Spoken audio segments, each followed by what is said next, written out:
सहनावतु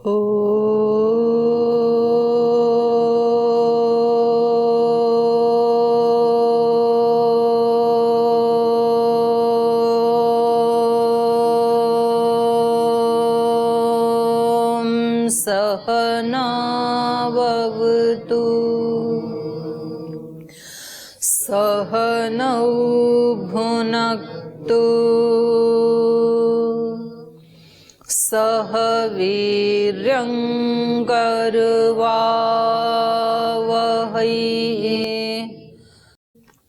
तेजस्विनावधीतमस्तु मा विद्विषावहै।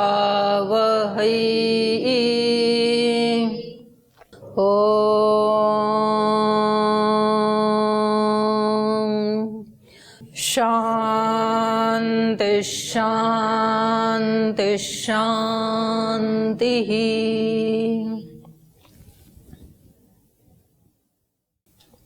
तो कल के पाठ में हम पढ़ रहे थे, दिति ने अपने पति कश्यप से कहा कि मैं हजारों वर्ष तक तपस्या करना चाहती हूँ ताकि मैं एक ऐसे पुत्र को प्राप्त कर सकूं जो इंद्र को भी, अर्थात अत्याचार किया इन्होंने मेरे पुत्रों पे, उसका भी जो वध कर सके। तो कश्यप कहते हैं पश्यति इति कश्यपः। वर्ण व्यत्याहार हो जाता है व्याकरण में और निरुक्त में भी। पश्यक की जगह कश्यप बन जाता है। तो जो देखता है केवल दृष्टा भाव में रहता है वो तो ईश्वर है, और वो इनका पति है दिति और अदिति का, अर्थात जो दैवी शक्तियां और आसुरी शक्तियां हैं उन दोनों का ही मालिक ईश्वर है, वो कश्यप है। वो केवल देखता है और ये दोनों उसकी शक्तियां हैं। तो सब कुछ ही ईश्वर का है, इसलिए प्रजापति भी उसको कहा जाता है। प्रजाओं का पति मतलब स्वामी, मालिक। और प्रजा में फिर सब आ जाते हैं, देव भी आ जाते हैं, दानव भी आ जाते हैं, दैत्य भी आ जाते हैं, राक्षस असुर सब आ जाते हैं उसी में। तो सब उसी का ही है।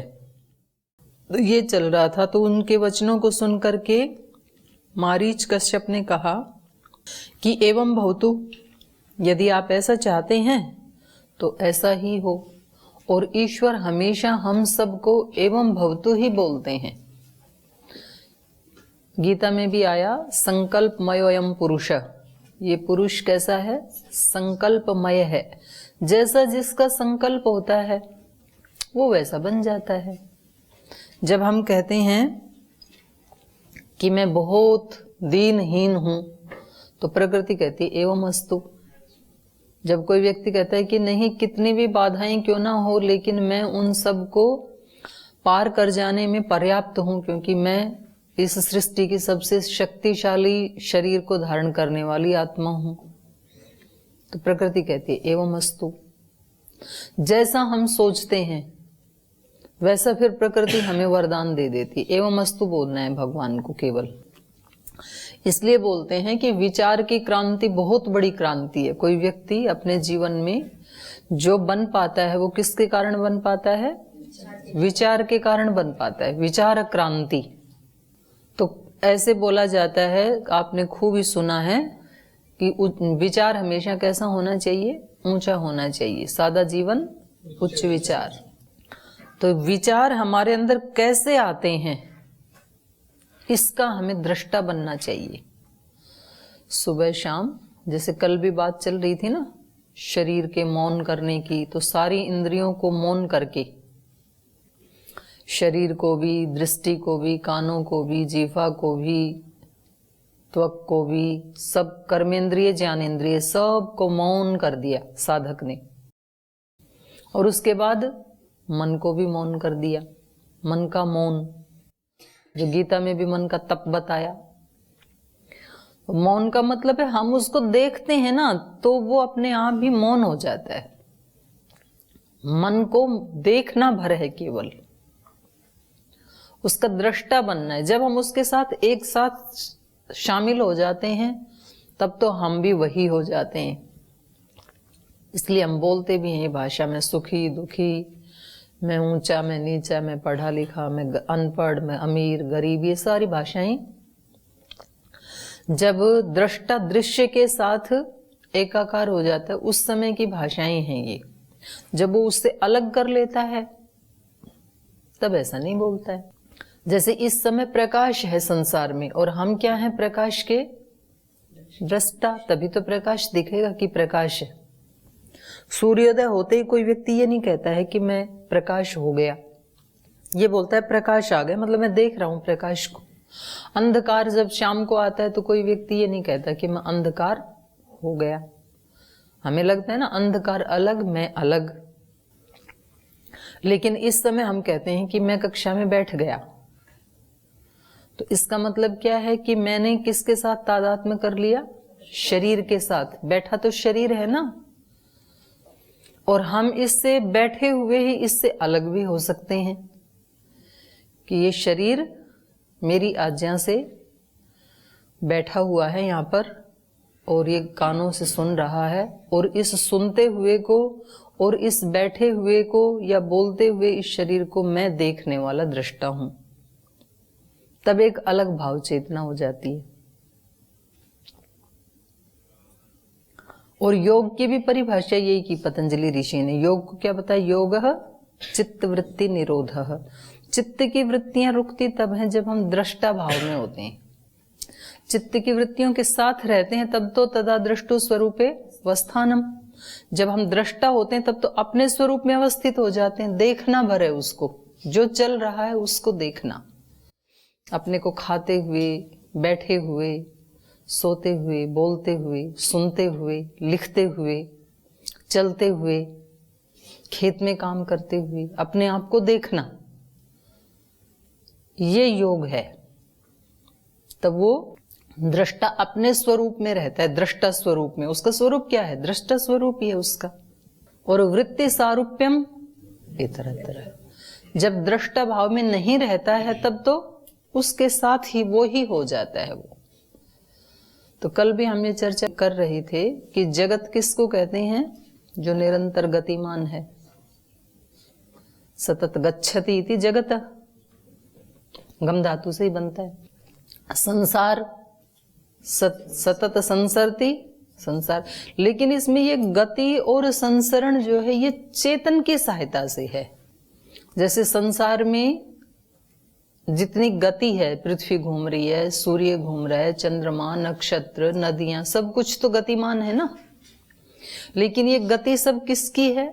ईश्वर की दी हुई है, चेतन की दी हुई है। और जब वो अपनी शक्ति को हटा लेगा तो प्रलय हो जाएगी, फिर तब नहीं चलेगी सृष्टि। तो उसने गति दे क्यों रखी है? फिर खास प्रयोजन के लिए दे रखी है। ऐसे ही हमारी इंद्रियां चलती हैं, हमारा शरीर चलता है, वाणी, हाथ, पैर, आंख, नाक, कान, ये सब गतिमान है। लेकिन ये गतिमान किसकी शक्ति से हैं? मुझ चेतन की शक्ति से हैं। तो इसका मतलब मालिक मैं हुआ ना। तो मैं जब चाहूं जिस प्रयोजन के लिए शक्ति देनी है जिस इंद्रिय को, उसको मैं शक्ति दे दूं। और जब जहां से हटाना है, शक्ति को खींचना है, मौन करना है, शांत करना है इंद्रिय को, तब मैं वहां से उसको खींच लूं। तो ये इसकी जानकारी में होना चाहिए कि अब मैं लगा रहा हूं अपनी शक्ति को, अब मैंने इसको यहां से खींच लिया है। इसी को ही मन का तप कहा गीता में। मनः प्रसाद सौम्यत्वम मौनम आत्मविनिग्रह। आत्मविनिग्रह यही है। जब चाहें अपने मन को हम वहां लगाएं और जब चाहें हम वहां से हटा दें। ये है योग। योगश्चित्त वृत्ति निरोधः, वृत्तियों का निरोध कर देना। तो मन को केवल देखना मात्र है। आप जैसे ही दृष्टा हुए वृत्तियां रुक जाएंगी अपने आप, कुछ नहीं करना पड़ता है। और आप जैसे उसके साथ एकाकार हुए, मन चलायमान हो जाएगा, कुछ नहीं करना पड़ेगा फिर। तो जो प्रत्याहार है, जो प्राणायाम के बाद वाली स्थिति, तो उसमें ये केवल दृष्टा बनता है। तो इंद्रियां अपने आप वापस लौटने लगती हैं, अपना काम करना छोड़ देती हैं। और उसके बाद फिर ये बस वहीं पर ही केवल दृष्टा भाव में देखता रहता है। वो प्रकाश एक ही जगह फोकस कर दिया, इसी का नाम धारणा है। और जैसे वो घनीभूत हुई वो स्थिति, वृत्तियों का निरोध हुआ, निर्विषय हुआ मन, तो धीरे से फिर मन के पार भी जो हमारा अस्तित्व है, जहां कोई भीड़ भाड़ नहीं है, जहां कोई अशांति नहीं है, जहां कोई लहर नहीं है, जो निर्विचार की स्थिति है, पूर्ण शांति की स्थिति जो है, उसी का नाम ध्यान है। और तब व्यक्ति वहां पर जैसे स्थिर होता है ना, तो ठीक ठीक देख पाता है। फिर रात्रि में भी स्थिर तो हो जाता है मन, पर देख नहीं पाते हैं हम, क्योंकि हम दृष्टा भाव में नहीं है वहां पर। और समाधि में ये व्यक्ति देख पाता है, बस इतना ही अंतर है, बाकी तो एक ही जैसी स्थिति है समाधि की और सुषुप्ति की। समाधि, सुषुप्ति, मोक्षेषु ब्रह्मरूपता, ये ब्रह्म के साथ ही एक रूप वाला हो जाता है इन तीनों अवस्थाओं में, समाधि में भी, सुषुप्ति में भी, मोक्ष में भी। तो सारा का सारा झंझट, समस्याएं, परेशानियां मन के स्तर पे हैं। और हमारी समस्या ये है कि हम जीते तो मन के स्तर पे हैं और बात आत्मा के स्तर की करते हैं। ये हमारी समस्या है। मतलब हम भी ये बातें जो है इधर उधर से कहीं किसी पुस्तक में पढ़ते हैं, किसी संत महात्मा से सुनते हैं, फिर हम उसकी चर्चा करते हैं, पर हमारी अपनी अनुभूति होती नहीं है। तो फिर वो केवल बातें ही बातें रह जाती हैं। और हाँ, जब कोई ईमानदार है अपने प्रति, तो उसने जो सुना है उसकी वो प्रैक्टिस जरूर करके देखता है, चाहे वो थोड़ी ही करे, थोड़ी ज्यादा, वो सबका अलग अलग है। लेकिन जो प्रैक्टिस करता है ना, थोड़ी सी भी करता है, तो उसका कभी अहित नहीं होता है। क्षिप्रम भवति धर्मात्मा शश्वत शांतिम अवगच्छति कौन्तेय प्रतिजानी ही न मे भक्त प्रणश्यति। पहले वाला श्लोक है ना, अपि चेत सुदुराचार, चाहे कितना भी दुराचारी, अव्वल दर्जे का दुराचारी भी क्यों ना हो, दुराचारी का मतलब जो आचरण करना चाहिए वैसा नहीं करता है, शरीर को स्थिर नहीं रखता है, मन को स्थिर नहीं रखता है, अपनी इंद्रियों को, अपनी दृष्टि को, अपनी वाणी को, अपनी श्रोत्र इंद्रिय को, घ्राण इंद्रिय को, प्राण को, बुद्धि को, मन को जो स्थिर नहीं रखता है, तो वो हो गया दुराचारी। और उसमें भी सुदुराचारी, अव्वल दर्जे का दुराचारी। मतलब कभी तो आदमी सुबह शाम तो कभी संभाले अपने जीवन को कि मैं कहाँ जा रहा हूं, पर ऐसा भी कोई परम प्रमादी है तो भी अपि चेत सुदुराचार भजते माम अनन्य भाग, अनन्य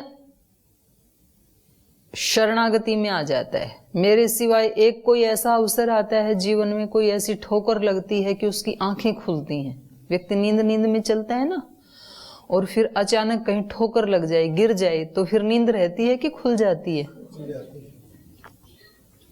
तब व्यक्ति बोल सकता है कि ठोकर अच्छी थी। दाग अच्छे हुआ आता है ना, एडिक, कुछ दाग अच्छे हैं, वो धुल जाते हैं तो बोले दाग अच्छे हैं, इतनी मस्ती करके धुल गई। तो वो ठोकर अच्छी होती है जीवन में, जब आंख खुल जाए तो फिर उस समय वो अनन्य शरणागति में आ जाता है कि मैंने देख लिया संसार को, ये सारा संसार अपने स्वार्थ से प्रीति करता है, अपने स्वार्थ से प्रशंसा करता है, अपने स्वार्थ से निंदा करता है। इसके जो मापदंड हैं वो अपने स्वार्थ के कारण हैं। मेरी अच्छाई या बुराई के कारण मैं अच्छा बुरा नहीं हूं, उनके स्वार्थ की पूर्ति हो रही है या नहीं, संसार की या संसार के लोगों की, उसके कारण वो मेरा आकलन करते हैं। तो जब ये एक बार समझ में आ गया तो व्यक्ति क्या करता है, फिर अपनी तरफ से तो पूर्ण सेवा करता है, संसार की खूब सेवा करता है, लेकिन अपना मन संसार में नहीं उलझा के रखता है। फिर उसकी प्रीति ईश्वर से हो जाती है। तो वो बताया वहां पर, भजते माम अनन्य भाग साधु रेव से मंतव्य। अगर किसी ने इस टर्निंग पॉइंट पे अपने जीवन को लाके खड़ा कर दिया तो उसको साधु ही मान लेना। फिर भले वो साधु बना नहीं है, क्योंकि सम्यक व्यवस्थितो ही से, उसने निर्णय ठीक कर लिया है, यही सही निर्णय है, क्योंकि हमारा सच्चा संबंध किससे है? ईश्वर से ही है। संसार से संबंध हमारा इस शरीर से पहले था नहीं, इस शरीर के बाद भी रहेगा नहीं। तो पहले जिनसे संबंध नहीं था, बाद में नहीं रहेगा, तो बीच वाला जो संबंध है ये भी अनित्य है, टेम्परेरी है। ईश्वर के साथ संबंध इस शरीर से पहले भी था, इस शरीर के बाद भी रहेगा, इसलिए अभी बीच में भी उसी के साथ नित्य संबंध, उससे कभी संबंध हट सकता नहीं है। किसी भी योनि में जाएं, कैसी भी स्थिति में जाएं, निम्न से निम्न स्थिति में चले जाएं, उच्च से उच्च स्थिति में चले जाएं, ईश्वर से संबंध कभी हट सकता नहीं है, वो नित्य संबंध है। ये ही सम्यक व्यवसितो है कहा उसमें श्लोक में, सम्यक व्यवसितो ही से, उसको पता लग गया, उसने निश्चय ठीक कर लिया है। इसलिए ऐसा निश्चय करने वाला क्षिप्रम भवति धर्मात्मा, बहुत जल्दी धर्मात्मा बन जाएगा वो। शाश्वत शांति अवगच्छति, और वो शाश्वत शांति को प्राप्त कर लेता है। वो शांति फिर उसकी हटती नहीं है, जाती नहीं है। नहीं तो व्यक्ति कभी कभी प्रयास करके कभी कभी वो मन के पार चला जाता है कुछ क्षणों के लिए, और उसको इतनी शांति मिलती है, वो कहता है अब इससे बाहर नहीं जाना चाहता हूँ, अब उठना नहीं चाहता हूँ मैं। उसको बड़ा आनंद आता है उपासना करने में, और तभी घंटी लग जाती है भोजन की, नाश्ते की, बोले भागो, अब वो उठना नहीं चाहता है। फिर वो कहता है चलो अब यहाँ की व्यवस्था है तो उठ लेता हूँ, कल फिर लगाऊंगा, और कल फिर ध्यान लगता ही नहीं है। फिर वो साधक कहता है कि इतनी अच्छी स्थिति तो मैंने पाई, वो चली कैसे गई? वो कहीं नहीं जाती है। तब व्यक्ति को परेशान नहीं होना चाहिए, क्योंकि मैं भी यही हूँ, परमात्मा भी यही है, और मेरे मन के पार वाला जो मेरा अस्तित्व वो भी यही है। और जिसने प्रैक्टिस कर ली वो बोलता है मन के आईने में है तस्वीर भगवान की, जब मन चाहा गर्दन झुकाई और देख ली। उसकी इतनी प्रैक्टिस होगी, बोल जब चाहता हूं उसको देख लेता हूं, जब चाहता हूं संसार को देख लेता हूं। तो कितनी मतलब मौज हो गई फिर तो। पर इसके लिए दीर्घ काल तक तपस्या तो करनी पड़ती है। और दीर्घ काल किसके लिए कितना है? हो सकता है किसी के लिए 1 महीना ही दीर्घ काल हो, क्योंकि उसने पहले जन्मों में काफी साधना कर ली, वो 1 ही महीने में इसको पकड़ जाएगा। और हो सकता है किसी के लिए दीर्घ काल 1 वर्ष हो, वो निरंतर 1 वर्ष तक करता रहे तो उस स्थिति में अवस्थित हो जाएगा वो। हो सकता है कई साल हो सकता है कि पूरा जन्म लगाना पड़े, तो दिक्कत क्या है? लेकिन जैसे जैसे व्यक्ति एक सीढ़ी से अगली सीढ़ी पे चढ़ता जाता है तो आनंद ही आता है उसमें। और लास्ट में एक ऐसी भी स्थिति आती है जहां कोई सीढ़ी नहीं है। जैसे मानो किसी व्यक्ति को छत पे चढ़ना है, तो एक सीढ़ी को छोड़ा तो दूसरी पे पैर चले गए, दूसरी को छोड़ा तो तीसरी पे चले गए, तीसरी को छोड़ा तो चौथी पे चले गई। और कोई व्यक्ति कहे कि आप तो छुड़ाते चले जा रहे हैं हमारी हर सीढ़ी को, तो फिर पकड़ाया क्यों था? तो कहता है मैं इसलिए छुड़ा रहा हूं ताकि आपको बिना सीढ़ी की अवस्था में पहुंचा सकूं, क्योंकि जब छत के ऊपर जाएंगे तो सीढ़ी, कोई सीढ़ी नहीं रहेगी वहां पर। तो ये सारे शास्त्र, ये सारी साधनाएं हमारे लिए क्या हैं? ये सीढ़ी का काम करते हैं। इसलिए हम एक शास्त्र पढ़ते हैं, उसके बाद दूसरा पढ़ते हैं, तीसरा पढ़ते हैं, बार बार उसी को, एक चीज को छोड़ के अगली को अपनाते हैं, ऐसे आगे बढ़ते चले जाते हैं। लेकिन इसके लिए ये हमें बिल्कुल ध्यान रखना है, जैसे यहाँ कश्यप ऋषि ने कहा एवं भवतु भद्रम ते, अपनी पत्नी से कहा दीति से, आप तपस्या करना चाहते हैं, एवं भवतु, ऐसा ही हो, बहुत अच्छी बात है। तो ये सारी प्रकृति, सारी सृष्टि हमें हमेशा क्या बोलती है? एवं भवतु। आप कहते हैं मैं बहुत दुखी हूं, तो पूरी सृष्टि कहती है एवं भवतु। तो जितनी भी दुख की वाइब्रेशंस हैं इस सृष्टि में, वो सब आपके पास आ जाएंगे, और आप इतने से दुख से वो फैलते फैलते फैलते पूरा डिप्रेशन में चले जाएंगे। जिन लोगों को डिप्रेशन हो जाता है तो उसकी शुरुआत कोई बहुत खास कारण नहीं था, किसी छोटी सी बात से डिप्रेशन में आए थे, परेशान हुए थे, और वो बढ़ते बढ़ते बढ़ते बढ़ते अब इतना बढ़ गया कि व्यक्ति कहता है कि नहीं रह सकता हूं यहाँ पे, भाग जाते हैं फिर। अब जैसे यहाँ गुरुकुल में कोई डिप्रेशन में आने जैसी कोई ऐसी बड़ी बात हो सकती है क्या? कोई बड़ी बात नहीं है। कोई अपने साथी से, रूममेट से थोड़ा सा झगड़ा हुआ होगा किसी दिन, उसने उसका अपमान किया होगा, उसने शिकायत की होगी, किसी ने सुना नहीं होगा, बस इतनी सी तो बात थी। तो ये डिप्रेशन में जाने के लिए कोई बहुत बड़ी स्थिति नहीं है, लेकिन वो छोटा सा ही जो बीज था, जब उस व्यक्ति ने ये मान लिया और निरंतर अपने को सुनाया, यहाँ कोई सुनने वाला नहीं है, यहाँ तो सब ऐसे ही उल्टा पुल्टा ही होता है, यहाँ बिल्कुल ठीक नहीं हो सकता हूँ, ऐसे सुनाते गए, और फिर कितनी ऐसे विचार सारी सृष्टि से आ गई। जब हमने कहा ना कि मैं तो ऐसा हूं और यहाँ ऐसा है, तो सृष्टि क्या बोलती है? एवं भवतु, ऐसा ही हो। और फिर खूब सारे नेगेटिव विचार आए, और फिर एक ऐसी स्थिति आई कि व्यक्ति ने कहा अब नहीं रह सकता हूं, फिर चला गया। और कभी तो ऐसी स्थिति आती है कि वो कहता है जी नहीं सकता हूं। एक तो हुआ स्थान चेंज करना, और एक तो हुआ कि जी ही नहीं सकता हूं, तो फिर आत्महत्या भी कर लेते हैं।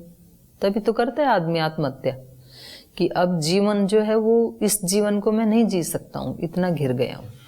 और एक व्यक्ति कहता है कि कितनी बड़ी बड़ी दुर्घटनाएं घटित हो जाती हैं, किसी की पूरी जिंदगी की कमाई, फैक्ट्री सब जल गई, और वो कहता है कि फिर कोई बात नहीं, दोबारा प्रयास कर लूंगा। तो सारी प्रकृति क्या कहती है? एवं भवतु, ऐसा ही हो। पांडवों को खांडव वन दे दिया था कौरवों ने, उन्होंने कहा हम इसी को नंदन वन बना देंगे अपने पुरुषार्थ से। तो प्रकृति क्या कहती है? एवं भवतु। जो हम सोचते हैं ये सारी सृष्टि हमें कहती है एवं भवतु। कश्यप ने कहा एवं भवतु भद्रम ते। दीति ने कहा मैं तपस्या करना चाहती हूं, कश्यप ने कहा एवं भवतु। हम भगवान के सामने प्रतिज्ञा करते हैं कि हम साधक बनना चाहते हैं, तो भगवान जी कहते हैं एवं भवतु, और साधक बनने की जो सामग्री है वो हमारे जीवन में आने लगती है। फिर तो साधक कौन? जो समता में प्रतिष्ठित हो गया, वही तो साधक हुआ, जो समता की प्रैक्टिस कर रहा है। प्रतिष्ठित तो बाद में होगा, पहले प्रैक्टिस करनी होती है। तो प्रैक्टिस करने के लिए भगवान क्या भेजेंगे? छोटी छोटी अनुकूलताएं, छोटी छोटी प्रतिकूलताएं। बड़ी नहीं आएगी अभी, क्योंकि अभी साधक हैं, सिद्ध नहीं हुए ना। सिद्ध हो जाएंगे तब बड़ी आएंगी। अभी साधक हैं तो छोटी छोटी अनुकूलताएं भेजेंगे भगवान जी, छोटी छोटी प्रतिकूलताएं। और तब आपको बोलना है कि मैं साधक हूं। अनुकूलता आएगी तो उसमें आसक्त नहीं होना है, और छोटी छोटी प्रतिकूलता आएंगी तो उससे भागना नहीं है, उसमें घबराना नहीं है। अनुकूलता आएगी, छोटी छोटी प्रशंसाएं मिलेंगी तो इतराना नहीं है। देखो सब मेरी प्रशंसा कर रहे हैं, मेरे को कितना मिल गया है। नहीं, ये तो भगवान का भेजा हुआ एक परीक्षा पत्र है आपके लिए, तब उसमें इतराना नहीं है। और थोड़ा सा कुछ खींच लिया देने वाले ने, मानो आप यहाँ रहते हैं तो जो हमारे गुरुजन हैं, हमारे आचार्य हैं, हमारे श्रद्धेय स्वामी जी महाराज हैं, पूज्य आचार्य जी हैं, तो वो कभी हमें थोड़ी प्रशंसा दे देते हैं, हमारा सम्मान कर देते हैं, हमारे बारे में 2 शब्द बोल देते हैं, हमें कुछ अधिकार दे देते हैं, और उसको लेकर के फिर हम क्या करते हैं? इतराने लगते हैं, अहंकार करते हैं। तो फिर ये समझो कि साधकपना सिद्ध नहीं हो रहा है, साधना नहीं हो रही है। और थोड़ी सी कृपा को खींच लिया, और कभी कभी सबके बीच में डांट भी दिया, कभी अपमान भी कर दिया, तो उस समय हमने क्या सोचा? यहां से भागना है, इससे अच्छा तो यहां तो रहना ही नहीं है, फिर कहीं भी कर लेंगे साधना। तो उसमें घबराना नहीं चाहिए। तो हमने भगवान से खुद कहा था कि हमें क्या बनना है? साधक। तो प्रकृति ने कहा था एवं भवतु, और एवं भवतु के लिए ये परिस्थितियां भेजी हैं। तो इसको पार करके थोड़ा आगे बढ़ते हैं।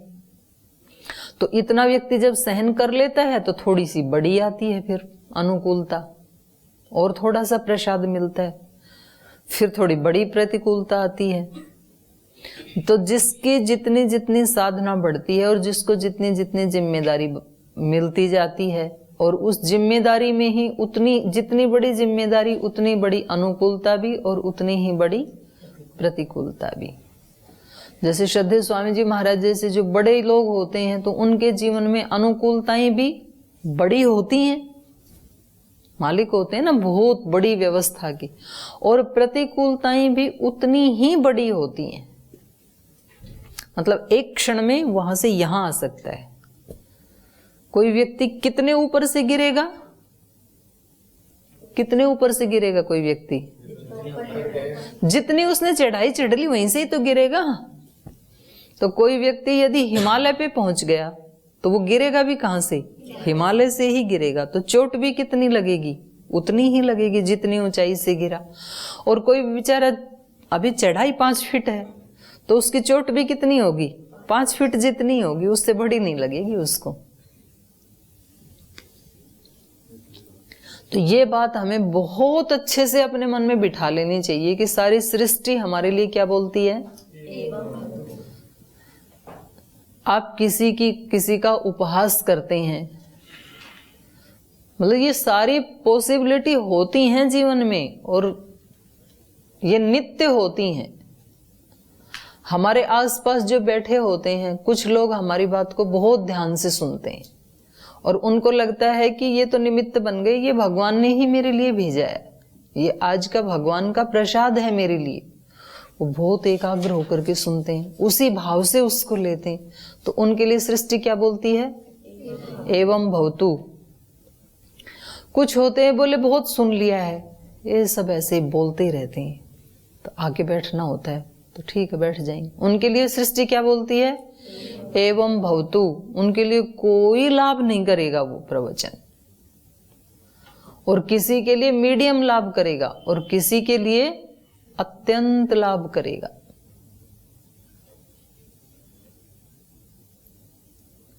तो ये हमारी चित्त चेतना के ऊपर निर्भर करता है, लेकिन प्रकृति का नियम तो अटल है, शाश्वत है, ऋत नियम है प्रकृति का। तो प्रकृति हमेशा बोलती है एवं भवतु। कश्यप हमेशा बोलते हैं एवं भवतु। कश्यप मतलब पश्यक, देखने वाला, दृष्टा, ईश्वर, परमात्मा। तो इन्होंने कहा एवं भवतु भद्रम ते शुचिर भव तपोधने। हे तपोधने शुचिर भव। अगर तपस्या करना है तो सबसे पहले क्या हो जाना, पवित्र हो जाना पहले, क्योंकि पवित्रता ही एकमात्र आधार है आगे बढ़ने का। शरीर की पवित्रता, व्यवहार की पवित्रता, मन में विचार की पवित्रता, ये 3 पवित्रताएं, 4 पवित्रताएं, भाव की पवित्रता, ये अत्यंत अपेक्षित हैं। सबसे पहले शरीर की पवित्रता, माने शरीर से कोई ऐसा निषिद्ध आचरण ना हो जो हमारे वर्णाश्रम धर्म के लिए अलाउ नहीं है, उसकी स्वीकृति हमारा वर्णाश्रम धर्म नहीं देता है। ऐसा शरीर से कोई भी आचरण नहीं करना, ये शरीर की पवित्रता हो गई। फिर व्यवहार की पवित्रता, परस्पर जो व्यवहार कर रहे हैं, अब ये हमारे भगवान ने कर्तव्य नियत किए हैं। किसी का पढ़ाने का कर्तव्य है, किसी का पढ़ने का कर्तव्य है, किसी का खेती करने का कर्तव्य है, किसी का ऑफिस में काम करने का कर्तव्य है, किसी का दूध लाने का कर्तव्य है, किसी का किसी को खेल खिलाने का, गेम सिखाने का कर्तव्य। सबके अलग अलग कर्तव्य हैं।